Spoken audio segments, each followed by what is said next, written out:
تمسك بحبل الله واتبع الهدى ولا تك بدعيا لعلك بسم الله والصلاة والسلام على نبينا محمد وعلى آله وأصحابه أجمعين أما بعد. الحمد لله. Dhe ditë e Dhulhijjes po afrohen, çdo ditë të cilat Allahu subhanahu wa ta'ala I ka bu më të vlefshme se të gjithë ditët e tjera të vitit, subhanallah. Transmeton Ibn Abbas radiallahu anhuma që pejgamberi sallallahu alaihi wasallam ka thonë: "Ma min ayamin al-amalu salihu fiha ahabbu ila Allah min hadhihi al-ayam, yani ayam al-ashr." Nuk ka ditë në të cilat vepra e mire është më e dashur tek Allahu azza wa jall si këto 10 ditë e Dhulhijjes. Pastaj e kanë pyet pejgamberin sallallahu alaihi wasallam: "Qalu ya Rasulullah, wal jihadu fi sabilillah?" O dërguari I Allahut, as jihadi në rrugën e Allahut? Tha pejgamberi sallallahu alaihi wasallam: "Wal jihadu fi sabilillah, as jihadi në rrugën e Allahut, illa rajulun kharaja bi nafsihi wa malihi falam yarji' min dhalika bi shay." Përveçëm njeri që u dol me vetë veten edhe pasurinë e tij edhe nuk kthehet me asgjë prej tyre, subhanallah. Me një transmetim tjetër: "Ma min amalin azka 'inda Allah wala a'zama ajran min khairin ya'maluhu fi 'ashr al-adha." Me një transmetim tjetër: nuk ka vepër që është më e pastër tek Allahu azza wa jall, edhe as më e madhe në shpërblim se një e mirë që bëhet në 10 ditë Dhulhijjes, subhanallah. Pra, që tu argumente na tregojnë neve që to 10 ditë e Dhulhijjes janë më të mirë se këtë ditë të tjera në vit. Thonë dietar që 10 ditë e Dhulhijjes janë më të mirë se 10 ditët e fundit të Ramazanit. Po 10 natët e fundit të Ramazanit janë më të mirë se 10 natët e Dhulhijjes. Pse? Se 10 natët e fundit të Ramazanit e përfshin natën e Kaderit, e nata e Kaderit është më e mirë si 1000 muaj. Pra, çka janë veprat e preferuara, domethënë në 10 ditë e Dhulhijjes ose në ditët e Dhulhijjes, padyshim që besimtari duhet çka më u kthy Allahut azza wa jall me tawbe, me pendim, mu pendu te Allahu subhanahu wa ta'ala, e pastaj me vepru vepra të mira sa më shumë përgjithësi.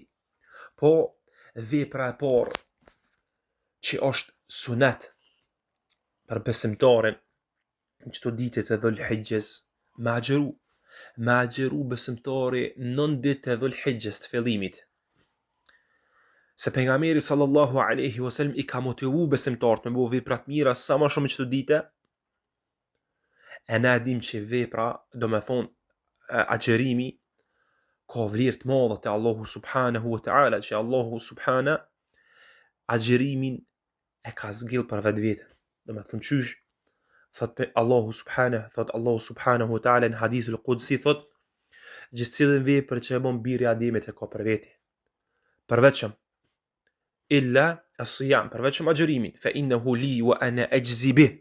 Përveçëm agjerimi është për mua dhe unë ja vë shpërblimin. Do grotë e pejgamberit sallallahu alaihi wasallam kanë përmend që pejgamberi sallallahu alaihi wasallam ka agjeru 9 ditë e Dhulhijjes. Kanë thonë: "Kana nabiu sallallahu alaihi wasallam yasumu 9 Dhulhijja wa yawm Ashura wa 3 ayam min kulli shahr." Pejgamberi sallallahu alaihi wasallam ka agjeru 9 ditë e Dhulhijjes, edhe ditën e Ashurës, edhe 3 ditë prej gjithë muaj. Çka është domethënë vepra e parë. Vepra e dytë që është preferuara padyshim është çka? Me shtu sa më shumë besimtari tekbira me bu. Me bu tekbirata sa më shumë. E kjo është sunet, çka? Me ngrit zonin. Me ngrit zonin me tekbir, me tahmid edhe me tahlil, Allahu akbar, edhe la ilaha illallah walhamdulillah. Me ngrit zonin, barakallahu fikum. Është sunet me but tekbira në çdo ditët e Dhulhijjes. Me ngrit zonin, barakallahu fikum, ne për pazara, ne për rrugë, ne për xhamia. Po vetëm burrat me ngrit zonin, gratë jo, se zoni I gruas është çka fitnë dhe nuk e ka të lejuar. Pro duhet me di që tekbirat thonë dietar dohen në dy në ditët e Dhulhijjes. Dhoja e parë është e tekbirul mutlaq. Tekbiri që është I përgjithshëm, domethënë. Fillon prej ditës Dhul-Hijja, fillon prej fillimit Dhul-Hijja derin ditën 13 e Dhul-Hijjes, fonditës do me thonë. Bon tekbir, sot mush e ngrin zonën. Thot Allahu subhanahu wa ta'ala li yashhadu manafi'a lahum wa yadhkuru isma Allahi fi ayamin ma'lumatin. Al-aya, ajeti që është surat al-Hajj, ajeti 28. Çka që të dëshmojnë dobit e tyre edhe të përmendin emrin e Allahut në ditët e caktuar. Këtu shumicë e dietarëve kanë thonë ditët e caktuar, ditët e Dhul-Hijjes, barakallahu fikum. Edhe kjo transmetohet që Ibn Abbasi radiallahu anhu me ka thonë al-ayyamu al-ma'lumatu, ditët e caktuar, ayyamu al-ashr, ditët e caktuar, çka ditët e Dhul-Hijjes, dhe ditët e Dhul-Hijjes, barakallahu fikum. Pro me but tekbira sa më shumë, me ngrit zonën. E kjo është që nga ka tregu pejgamberi sallallahu alaihi wasallam në hadith: "Ma min ayamin a'zamu 'inda Allah wa la ahabbu ilayhi al-'amalu fihinna min hadhihi al-ayyam al-'ashr, fakthiru fihinna min at-tahlil wat-takbir wat-tahmid." Nuk ka ditë më të madhe tek Allahu azza wa jall, edhe as më e dashur për të që të bëhet në vepër e mira në to si këto ditët dhe ditët e Dhul-Hijjes. Prandaj çka shtoni në to tahlil, la ilaha illallah, takbir, Allahu akbar, edhe tahmid, alhamdulillah. Pro mënyra e takbirit që është në çdo ditë e Dhul-Hijjes është me thon Allahu akbar, la ilaha illallah, wallahu akbar, walillahil hamd. Kjo është mënyra, edhe ka mënyra tjera, barakallahu fikum. Duhet edhe me thonë që wallahu alem që çto tekbirat që janë sunet në Dhul-Hijje me bo, në ditët e Dhul-Hijjes, njerëzit e kanë haru, na'udhu billah. Kjo është një sunet që njerëzit e kanë haru, edhe nashtë nuk s'ki me dëgju prej shumicave që e bojnë. Subhanallah. Pro çka? Besimtari du tani me ngrit zonën e vet edhe i prekujtu edhe qert, subhanallah. Përmendet që Ibn Omeri edhe Abu Huraira radiallahu anhuma kanë dolë për pazara në ditët e Dhul-Hijjes edhe kanë bëu tekbir. Edhe njerëzit tani kanë bëu tekbir kur e kanë dëgju këta, se i kanë prekujtu, barakallahu fikum.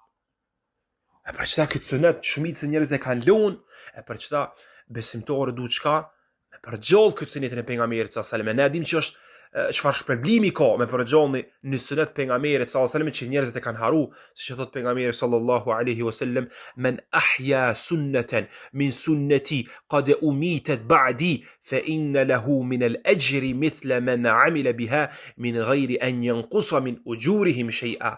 Kush ringjall në sunetit tam që njerëzit mas mje e kanë haru edhe kanë lënë, atëherë ata kanë me pas shpërblimin të gjashme me ato që e vepron, pa u paksu asgjë prej shpërblimit e tyre. Subhanallah. Subhanallah.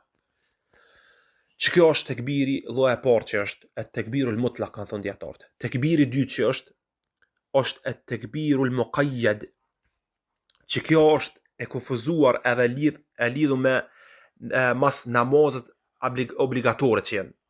Fillon prej namazit sabahit ditës Arafa, përfundon tani në ditën 13 e Dhul-Hijjes, në ditën e, do me thonë, për namazin e iqëndijës. Do me thonë, fillon prej namazit sabahit ditës Arafa, edhe përfundon namazin e iqëndijës ditës 13 e Dhul-Hijjes, barakallahu fikum.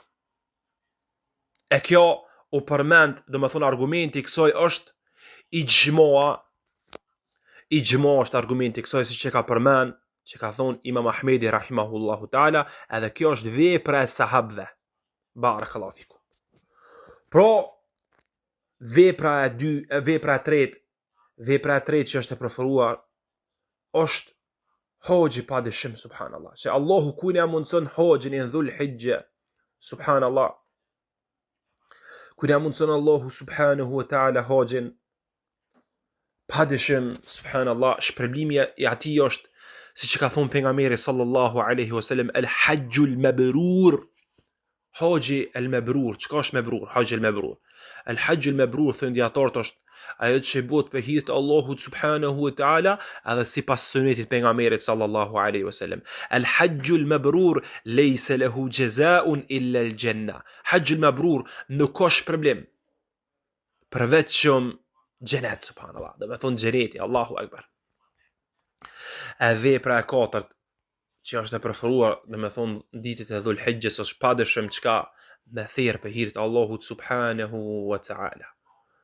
Me therr për hir të Allahut subhanahu wa taala, pelos Allahu subhana mi fol gabimet e tona dhe mëkatet e tona, edhe me na mundsu me vepru vepra të mira sa më shumë ditët e Dhul Hijjes. Aqulu qawli hadha wastaghfirullah li wa lakum innahu huwa at-tawwabur rahim.